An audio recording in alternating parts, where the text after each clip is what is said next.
오늘 함께 보실 말씀은 열왕기상 8장 1절에서 11절까지 말씀입니다.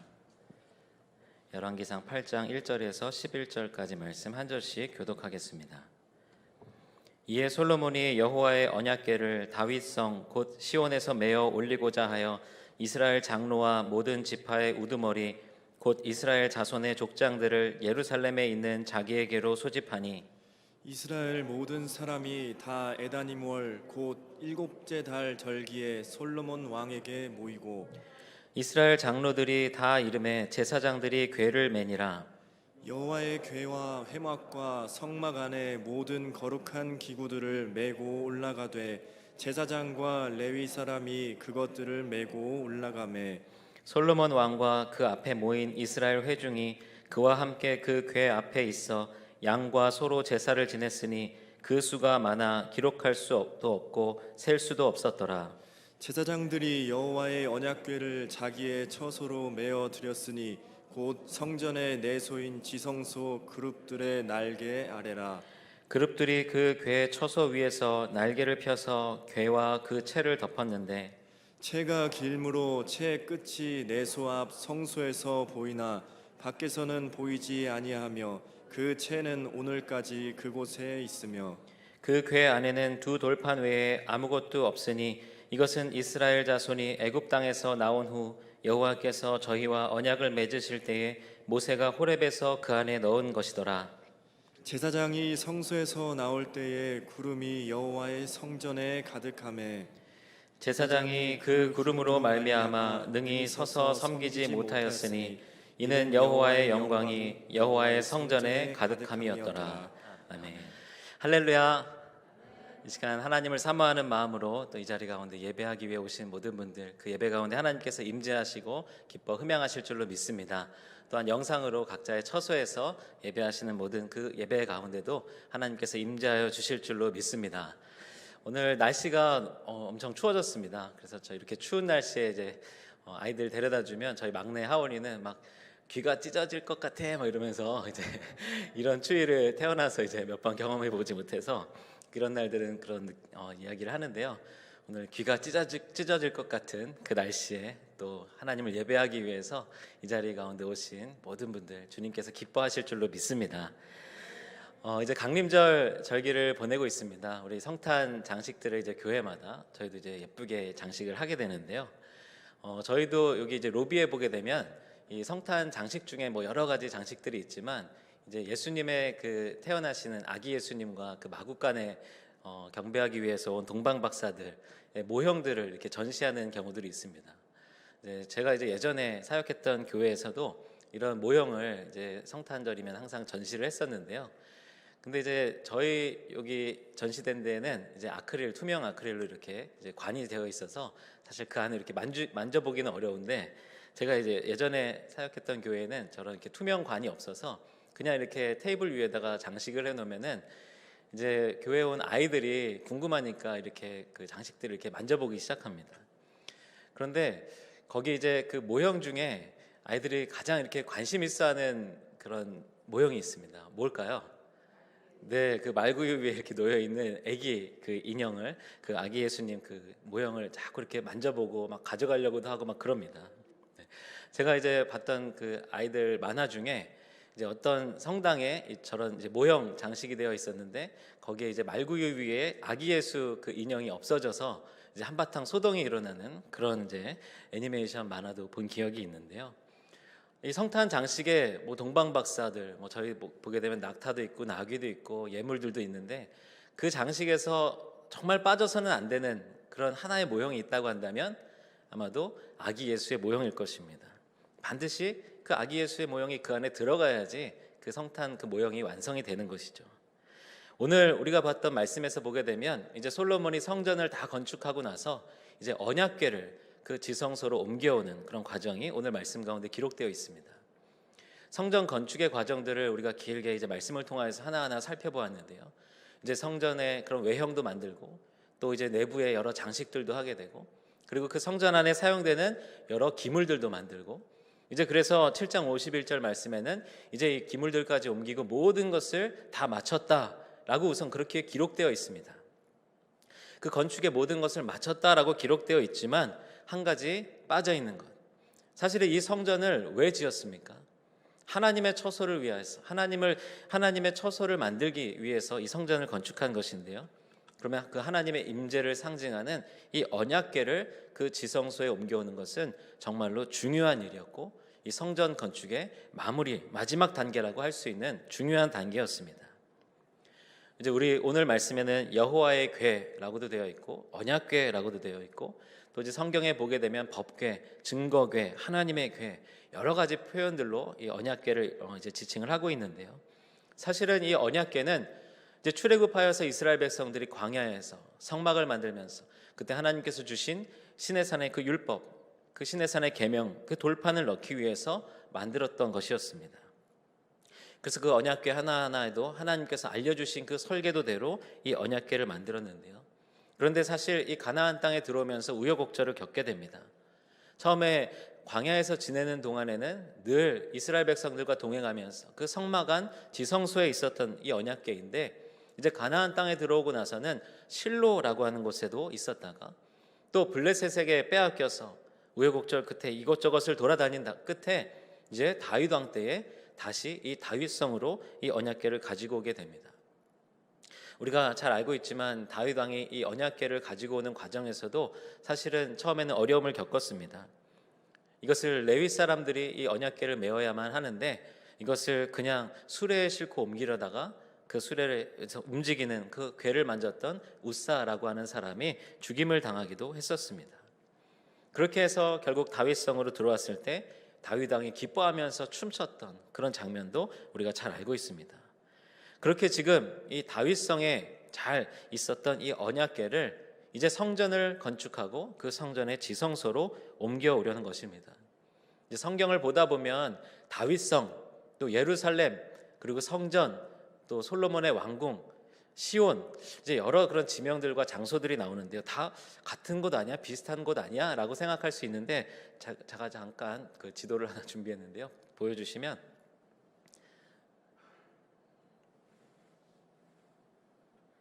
이쪽에 나왔군요. 네네.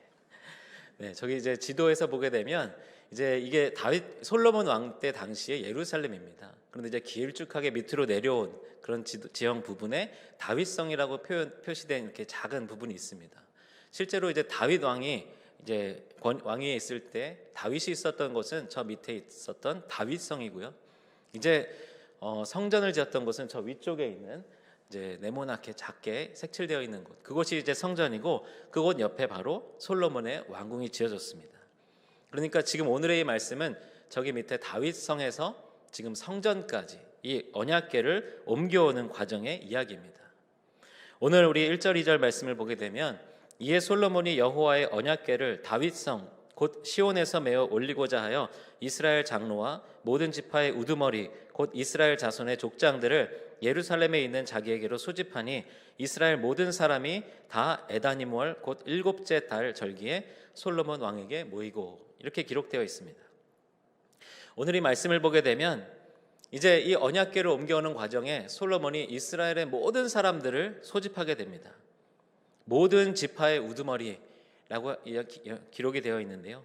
그러면 이제 예루살렘에만 살고 있었던 이스라엘 백성들이 아니라 이스라엘 전역에 이곳저곳에 흩어져 살고 있었던 모든 지파들을 다 불러 모으는 것입니다.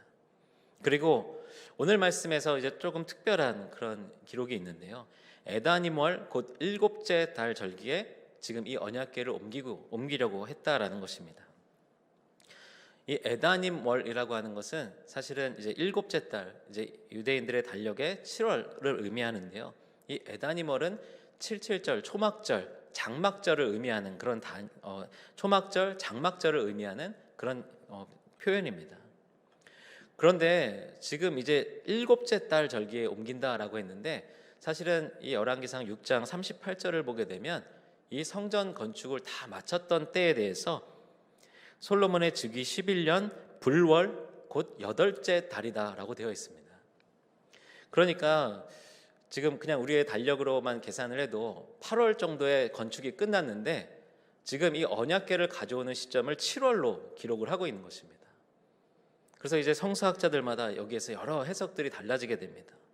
그러면 8월에 성전 건축을 마치기 전에 먼저 이 초막절, 장막절의 언약궤를 옮기기 위하여서 한 달 먼저 앞서서 7월 달에 이 언약궤를 옮겨온 것이다. 이렇게 해석을 하는 사람들도 있고요. 아니면 지금 이제 8월 달에 끝났으니까 그 다음 해 7월 달에 이 언약궤를 옮겨온 것이다.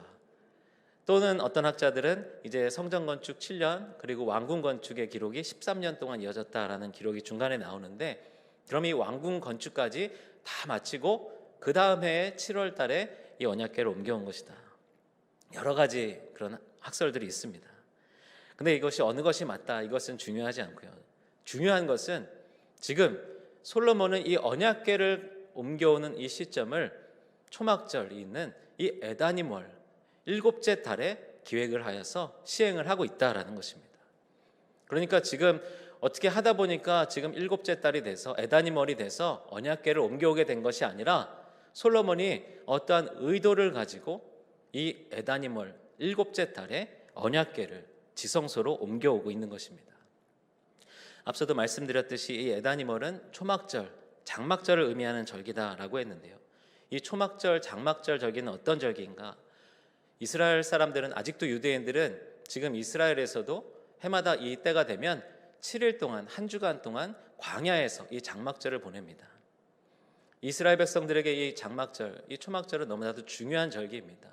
광야에서 지내는 동안 하나님께서 이스라엘 백성들을 지켜주시고 인도해 주신 것, 그 가운데 하나님께서 공급해 주신 것, 그래서 이때에는 또 수확의 그 감사의 절기로 보내기도 하는 것이 이 초막절입니다. 그래서 실제로 이 광야에서 그렇게 일주일 동안 보낼 수 없는 이제 요즘 사람들을 위해서 이스라엘에 가면 항상 그 발코니가 넓게 있어서 이제 밖에까지 나가지 못하지만, 광야까지 나가지 못하지만 발코니에서 별을 보면서 잘 수 있도록 그 발코니 있는 집들에 유대인들이 산다라는 그런 이야기도 들었습니다. 그러니까 그만큼 중요한 절기가 초막절입니다.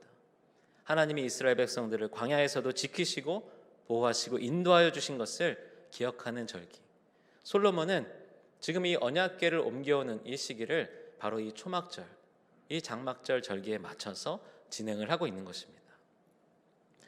하나님께서 보호하시고 인도하여 주신 것에 감사하면서 이제 하나님의 임재의 상징이던, 늘 광야에서 성막 가운데 거하시며 늘 이스라엘 백성들과 함께 하셨던 그 하나님을 기억하면서 지금 이 초막절 절기에 이 언약궤를 옮겨오고 있는 것입니다.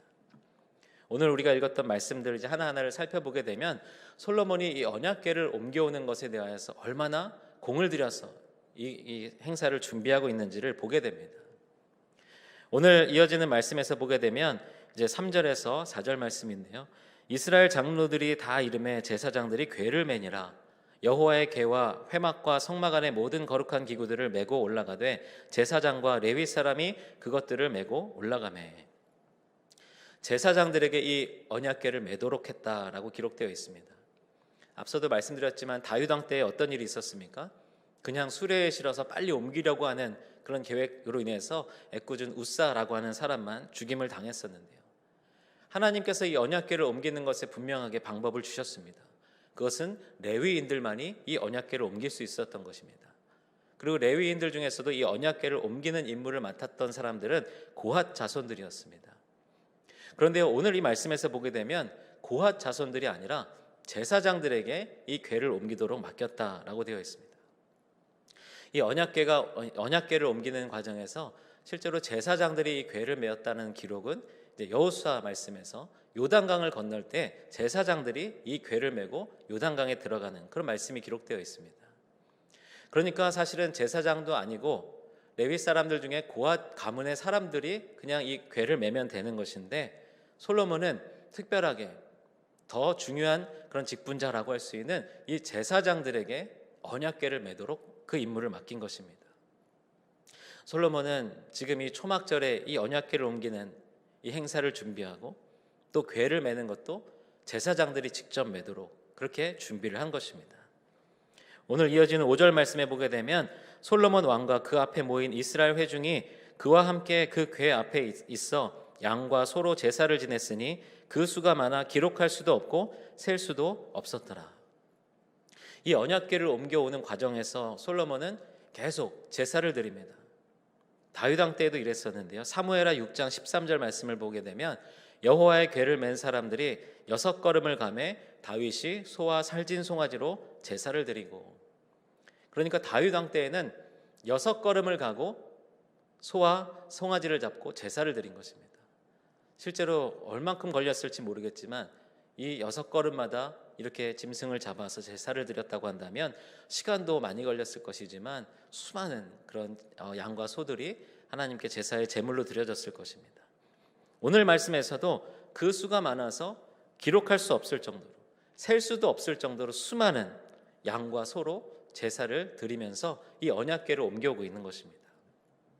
몇 걸음마다 제사를 드렸는지는 알 수 없지만 솔로몬도 어쩌면 아버지 다윗 왕에 못지않게 계속해서 제사를 드리고 다시 또 6걸음을 옮기고 또 제사를 드리고 이렇게 해서 성전까지, 성소까지 언약궤를 옮기고 있는 것입니다. 솔로몬에게도 그렇고 온 이스라엘 백성들에게도 이제 성전이 완성되고 다윗성에, 그 다윗의 장막 안에 있었던 언약궤를 성전 안으로 옮겨오는 것은 너무나도 크고 기쁜 행사였을 것입니다. 그렇게 이제 언약궤를 옮겨오게 되는데요. 근데 오늘 이제 그렇게 언약궤를 옮겨와서 지성소, 성소 안에 있는 그 지성소에 언약궤를 두게 되는데 오늘 조금 특별한 그런 말씀이 있습니다. 7절에서 8절 말씀인데요. 그룹들이 그 궤 처소 위에서 날개를 펴서 궤와 그 채를 덮었는데 채가 길므로 채 끝이 내소 앞 성소에서 보이나 밖에서는 보이지 아니하며 그 채는 오늘까지 그곳에 있으며. 이제 제가 언약궤 그 그림을 하나 보여드릴 텐데요. 이제 사실 실제 저는 실물로 남아 있는 그런 모습이 없기 때문에 언약궤에 관한 이런 그림들, 그런 사진 자료들마다 조금씩 그 모양의 차이가 있습니다. 그런데 오늘 이 솔로몬이 이 언약궤를 옮겨오는 과정에서 이 말씀의 근거에서 봤을 때 아마도 언약궤는 저런 모습이 아니었을까. 왜냐하면 이제 이 언약궤 위에 저렇게 그룹들이 날개로 그 언약궤 덮개를 덮었고 또 채가 있었다라고 하는데요. 채는 어느 부분일까요? 저희 언약궤 밑에 이렇게 길게 봉이 양쪽으로 있는 것, 이것을 이제 말하는 것인데요. 그런데 그 채 끝이 성소, 지성소 안에 이 언약궤를 두었는데 그 지성소와 성소 사이에는 휘장으로 가려져 있는데요. 그런데 저 채 끝이 성소 앞에서, 그 지성소 앞으로, 그 성소 앞에서 그 채 끝이 살짝 보였다라는 것입니다. 그러면서 성소 아예 밖에서는 절대로 보이지 않지만 성소 안에서는, 그 성소 앞에 지성소 가까이 다가가면 저 채 끝을 볼 수 있었다라는 것입니다. 왜 그랬는지 사실 그 이유는 나와 있지 않습니다. 지성소 안이 너무 좁고 저 채가 너무 길어서 밖으로 삐져나오게 된 것인지, 아니면 어떤 의도를 가지고 저렇게 둔 것인지, 그것은 알 수 없지만 오늘 분명히 말씀의 기록으로는 저 언약궤를 지성소 안에 두고 나왔는데 그 가려진 휘장 사이로 저 채 끝이 살짝 보였던 것입니다. 그 이유는 조금 있다가 다시 또 좀 나누기로 하고요. 그러면서 이제 하나님께서 이제 그 언약궤가 두어진 곳, 이제 그것으로 이제 하나님의 영광이 그 성소 안에 임하기 시작합니다. 오늘 말씀에서 이제 보게 되면 이 언약궤 안에 무엇이 들어있는가? 9절 말씀에 보게 되면 그 궤 안에는 두 돌판 외에 아무것도 없으니 이것은 이스라엘 자손이 애굽 땅에서 나온 후 여호와께서 저희와 언약을 맺으실 때 모세가 호렙에서 그 안에 넣은 것이더라.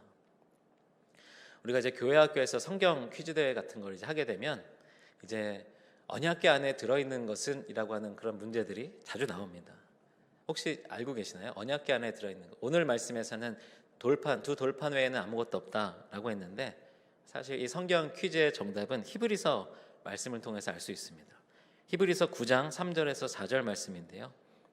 또 둘째 휘장 뒤에 있는 장막을 지성소라 일컫나니 금 향로와 사면을 금으로 싼 언약궤가 있고 그 안에 만나를 담은 금 항아리와 아론의 쌍난 지팡이와 언약의 돌판들이 있고. 그러니까 이 언약궤 안에는 만나를 담은 금 항아리, 그리고 아론의 쌍난 지팡이와 지금 방금 이야기했던 언약의 두 돌판이 들어있었다라는 것입니다. 그러면 지금 이 히브리서의 말씀과 오늘 우리가 읽은 열왕기서의 말씀, 왜 차이가 있는 것일까? 이 히브리서의 말씀은 처음에 성막을 만들고 언약궤를 만들고 그 언약궤를 지성소에 둘 때 그때의 기록을 이야기하고 있는 것입니다. 오늘 이 말씀에서 나와 있는 만나를 담은 금 항아리, 만나는 우리가 잘 알고 있죠. 하나님께서 이스라엘 백성들에게 광야에서의 먹을 것으로 주신 것이 바로 만나입니다. 그래서 그 하나님께서 하나님의 이적을 통하여서 이스라엘 백성들을 구하시고 건지신 것, 이것을 기억하기 위하여서 만나를 담은 항아리를 언약궤에 둔 것입니다. 아론의 쌍난 지팡이는 무엇입니까? 이제 아론이 대제사장직을 할 때에 많은 사람들이 거기에 대하여서 반기를 들었습니다. 왜 아론만이 대제사장을 하게 되는가? 왜 아론의 가문만이 그렇게 할 수 있는가? 이 반기를 들었을 때에 하나님께서는 아론을 인정해 주시면서 아론의 그 지팡이는 죽은 나무인데요, 그 죽은 나무에서 싹이 나도록 하셨던 것입니다. 그러니까 하나님께서 세우신 그 권위와 하나님께서 이스라엘 백성들의 모든 것을 주관하시는 것, 이것을 상징하는 이 아론의 쌍난 지팡이가 그 안에 들어있던 것입니다. 돌판은 무엇입니까? 하나님께서 주신 그 십계명 돌판을 의미하고 있는데요. 그런데 처음에 이 히브리서 말씀에 나와 있는 대로 이렇게 세 가지가 들어가 있었던 그 언약궤 안에 왜 지금 이 솔로몬 때에는 두 돌판 외에는 아무것도 없었다, 이렇게 기록된 것일까?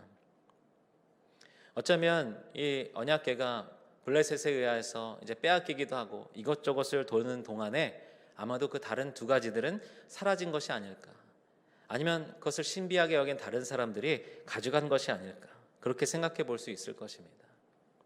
그런데 오늘 열왕기서의 저자가 아까 이야기했던 그 언약궤의 채끝이 그 성소에서는 보였다, 지성소 바깥으로 그 채끝이 나왔다라고 기록한 것과, 또 오늘 두 돌판 외에는 아무것도 없었다라고 하는 이 말씀은 어쩌면 우리에게 무언가를 더 생각하도록 하기 위하여서 이렇게 기록한 것이 아닐까.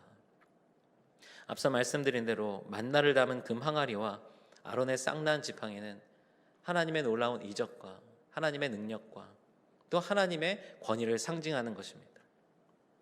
그런데요, 지금 이 솔로몬 때에 그 다른 것들은 다 사라졌고 언약의 두 돌판만이 그 안에 남아 있었다라고 하는 것, 어쩌면 솔로몬과 이스라엘 백성들이 정말로 끝까지 붙잡아야 될 것, 하나님의 말씀이고 그들이 끝까지 순종해야 될 것, 하나님이 주신 그 언약의 말씀인 것을 기억하도록 열왕기서의 저자는 그 안에는 두 돌판밖에 없었다라고 기록한 것이 아닐까 생각하게 됩니다.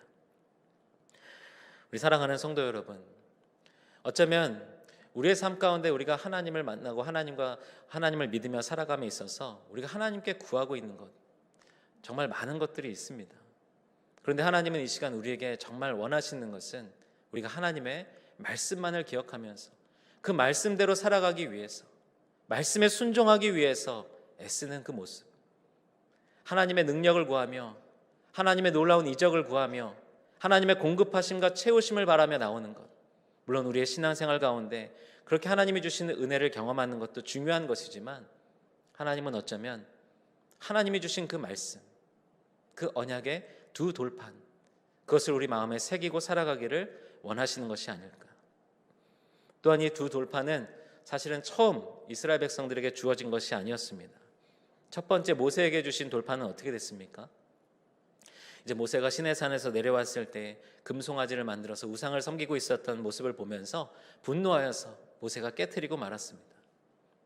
그러니까 지금 이 언약궤 안에 있는 이 돌판은 사실은 처음부터 주어진 돌판이 아니라 처음에 주신 그 말씀, 그것은 우상 숭배로 인하여서 모세의 분노로 인하여서 깨졌지만 그럼에도 불구하고 이스라엘 백성들을 끝까지 구원하기를 원하시는 하나님의 마음, 이스라엘 백성들을 향한 하나님의 약속, 구원의 의지가 담겨 있는 것이 바로 이 두 번째 돌판입니다. 오늘 우리의 삶 가운데 우리는 늘 죽을 수밖에 없었던, 끊임없이 하나님을 배신하고 하나님을 떠나려고 하는 우리를 끝까지 붙잡고 구원하시고 인도하시는 그 하나님의 은혜를 이 언약궤, 이 두 돌판을 통하여서 깨달아야 할 줄로 믿습니다. 오늘 이렇게 이제 언약궤가 지성소에 잘 봉헌되고 난 다음에 이제 11절 말씀 이유를 보게 되면 그 안에 하나님의 영광이 구름과 같이 임하게 되는 것을 보게 됩니다.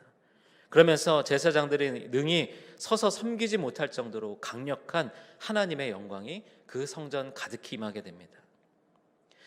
오늘 이 말씀을 통하여서 솔로몬이 이렇게 공들여서 준비한 언약궤를 옮겨오는 과정들, 그리고 그 안에 있었던 두 돌판, 그리고 그 성소의 그 언약궤가 지성소 바깥으로 채끝이 살짝 보이도록 했던 것, 이 모든 과정 속에서 하나님은 이제 솔로몬에게 충분한 메시지를 주셨다, 이스라엘 백성들에게 충분한 그런 메시지를 주셨다라고 생각하시고 이제 그 성전에 임하시기로 결정하신 것입니다.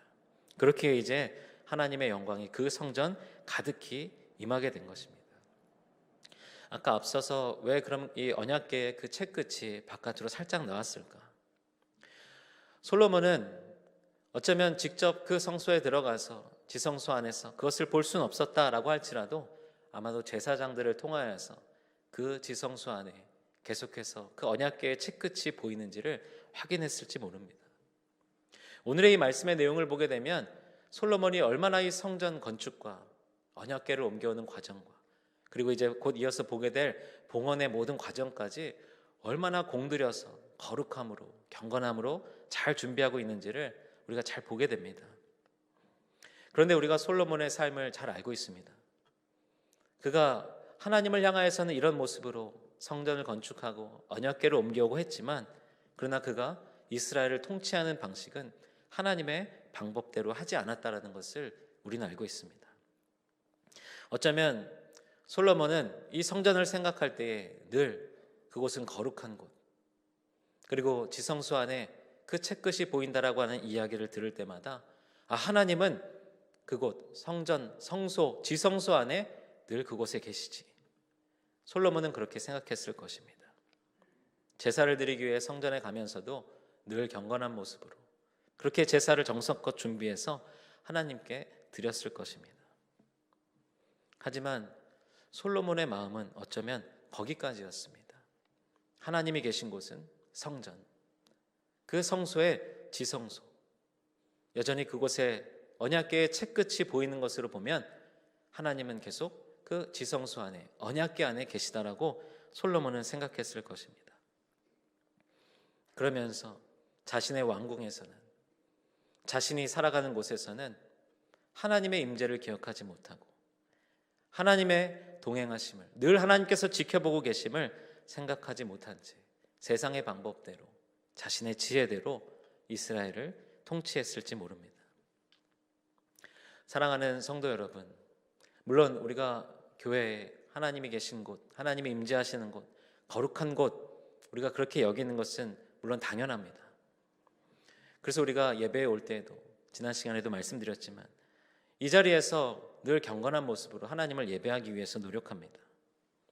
하지만 오늘 이 말씀을 통해서 우리가 기억해야 될 것은 하나님은 이곳에만 계시는 것이 아니라, 지성소 안에 그 언약궤에만 계시는 것이 아니라 하나님은 우리의 삶의 자리 모든 곳에 동행하시며 우리의 모든 것을 지켜보시고, 우리가 때로는 하나님의 뜻대로 살아가지 못할 때에도, 하나님의 말씀을 어기고 죄 가운데 거할 때에도 하나님은 그곳에 우리와 함께 계시다라는 것입니다.